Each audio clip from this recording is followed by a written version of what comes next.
បាទទី5 mega trend ទី5ដែលកំពុងរីកចម្រើនដូចគ្នាគឺremote from home ឬក៏ income from anywhere មានន័យថាគឺជាសេដ្ឋកិច្ចដែលអាចឲ្យមនុស្សធ្វើការចេញពីគ្រប់ទីកន្លែងបានមិនថានៅក្នុងផ្ទះឬក៏នៅកន្លែងណាក៏ដោយគាត់អាចធ្វើការទំនាក់ទំនងជាមួយអតិថិជននិងបង្កើតចំនួនជាមួយនឹងអតិថិជនចេញពីគ្រប់ទីកន្លែងហើយអាចទាញយកចំណូលចេញពីគ្រប់ទីកន្លែងបានបាទតែកើតឡើងនៅក្នុងសេដ្ឋកិច្ច remote work and global income កំពុងតែរីកចម្រើនខ្លាំងមែនទែន mega trend ទី6ដែលកំពុងតែរីកចម្រើនខ្លាំងមែនទែនអស់លោកស្រីទាំងអស់គ្នាគឺ creator economy គឺឧស្សាហកម្មតាក់ទងទៅនឹងវិស័យ creator ដោយអស់លោកស្រីទាំងអស់គ្នាបងប្អូនទាំងអស់គ្នាឃើញបច្ចុប្បន្ននេះមានអ្នកដែលបង្កើត content ច្រើនខ្លាំងមែនទែនបាទ content បានធ្វើឲ្យមនុស្សជាច្រើនមិនថានៅក្នុងប្រទេសយើងឬក៏ប្រទេសផ្សេងខ្លាចទៅជាគេហៅថាគឺជា brand ambassador ឬក៏ជា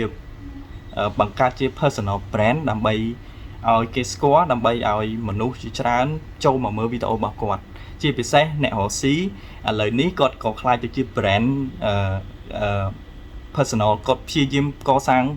personal brand របស់គាត់បាទមានន័យថាគាត់ចាប់ផ្ដើមលេចមុខនៅក្នុង digital ខ្លួនឯងមិនបាច់គេហៅថាផ្សាយពាណិជ្ជកម្មដូចជំនាន់មុនទេបាទហើយនឹងមានសកម្មភាពឬក៏ trend ជាច្រើនទៀតដែលកើតឡើងនៅក្នុង creator economy ឬក៏ឧស្សាហកម្ម creator នេះបាទដែលអាចទាញយកចំណូលបានច្រើនមែនទែននិងចុងក្រោយទី7mega trend ទី7ដែលកំពុងតែរីកចម្រើនខ្លាំងមែនទែនគឺពាក់ព័ន្ធទៅនឹង blockchain និង digital asset អញ្ចឹងយើងឃើញថាមាន trend តូចៗជាច្រើនកើតឡើងបាទមានដូចជាការទិញលក់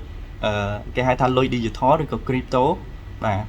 ការបង្កើត web3 បាទ web3 គឺជា web ចំនួនថ្មីដែលអាចរក្សាឯកជនភាពឲ្យមនុស្សគ្រប់គ្នាបានបាទនិងការបង្កើតគេហៅថា digital asset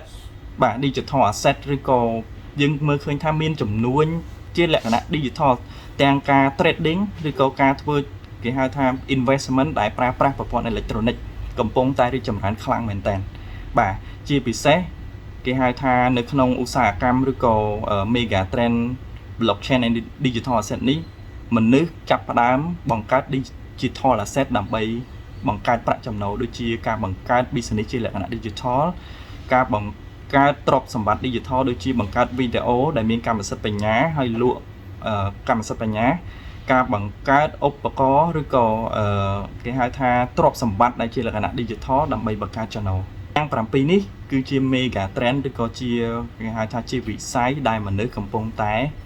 ចាយលុយឬក៏ចំណាយលុយច្រើនខ្លាំងមែនទែនអញ្ចឹងបើសិនជាបងប្អូនទាំងអស់គ្នាអរលោកលោកស្រីទាំងអស់គ្នាពេញចិត្តវីដេអូនេះសូមជួយ like share and comment វីដេអូក្រោយខ្ញុំនឹងយកព័ត៌មានដែលសំខាន់ហើយ